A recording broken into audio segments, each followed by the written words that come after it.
Remember, all I'm offering is the truth.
So the New Age, like the Masons, feel that Christianity is the enemy, a force to be countered, not by open debate, but by contempt and ridicule, and as shall be illustrated later, by even murder. And remember, the source of the New Age movement is the order of the Freemasons.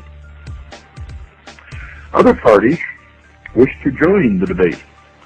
In 1911, the Socialist Party of Great Britain published a pamphlet entitled Socialism in Religion, in which they placed their position about religion into the arena.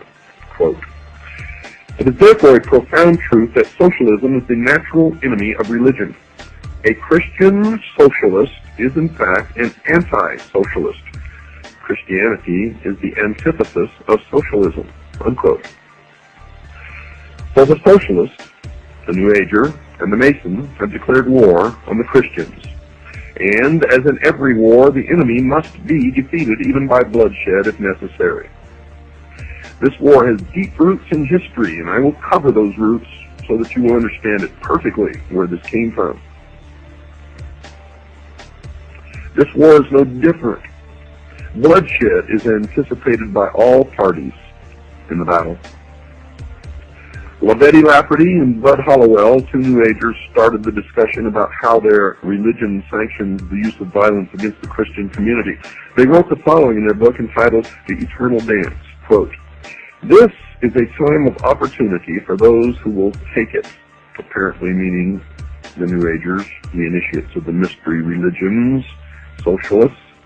"For others, apparently the Christians, if the earth is unsuitable for them, if they will not accept the New Age religion, they will go on to other worlds," unquote, which simply means they will be exterminated. You better listen to me, folks. I am a messenger, and my message is unmistakable, and it had better not fall upon deaf ears, for those deaf ears will be rendered dead in the coming New World Order.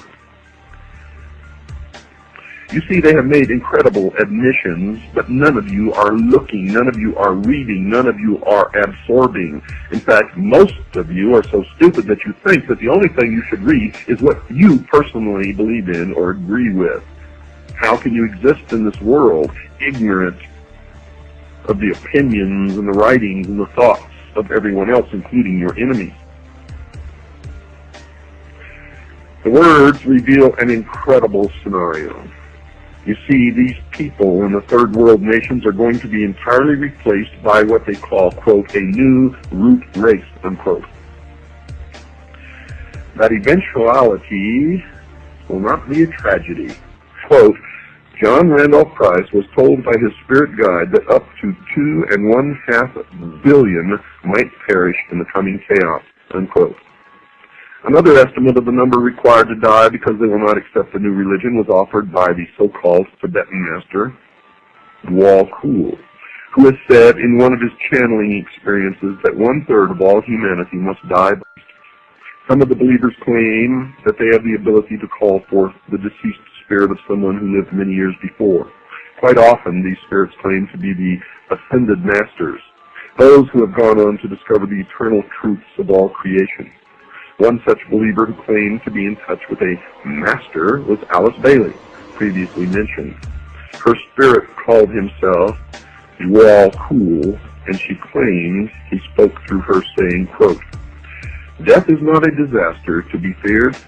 The work of the destroyer is not really cruel or undesirable. Therefore, there is much destruction permitted by the custodians of the plan, and much evil turned into good, unquote. Now, just what the plan constituted was told to the world by Benjamin Krim, another New Age leader. He placed an advertisement in about 20 newspapers all over the world on April the 25th, 1982, that defined the term. The ad read in part, quote, What is the plan? It includes the installation of a new world government and new world religion under Maitreya, unquote. But perhaps the most startling example of the teachings of this new religion came from the pen of Barbara Marx Hubbard, one of their most articulate writers, and she wrote in her book entitled Happy Birthday, Planet Earth, quote, The choice is, do you wish to become a natural Christ, a universal human, or do you wish to die? People will either change or die. That is the choice, unquote.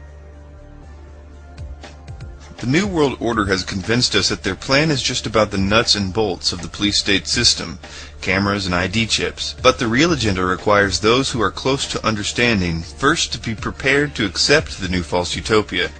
But it is the false utopia that they refer to when they say New World Order, not the build-up to it. And it will come on the heels of 2012 if they can get the idea to as many people as possible. It's really the only way to get the so-called truth seekers to be on board. Then people will willingly give up their weapons and their borders and their constitutions if they can be convinced that they're only part of an intergalactic race of people that are no longer subject to any god. One passage that I've secretly had a lot of trouble with, that I couldn't understand how it could happen in this politically correct, technologically advanced world we live in. It says that in the New World Order, people will rejoice in the killing of Christians, and that if they don't go along with the beast system, will be publicly executed. It wasn't until I really understood what was being said by the 2012 propaganda that it finally made sense. Just look around. How many of those truth movement teachers, especially those connected with theosophy, like Tsarian and Maxwell, that push 2012, also tell you that Christianity is the enemy, and imply that it must be destroyed for humanity to survive? If you hate Christians and Judaism, there's a very good chance that you have been brainwashed by the real New World Order. The battle lines are drawn. Choices will have to be made. I have made my choice. What is yours? What is yours? What is yours? What is yours?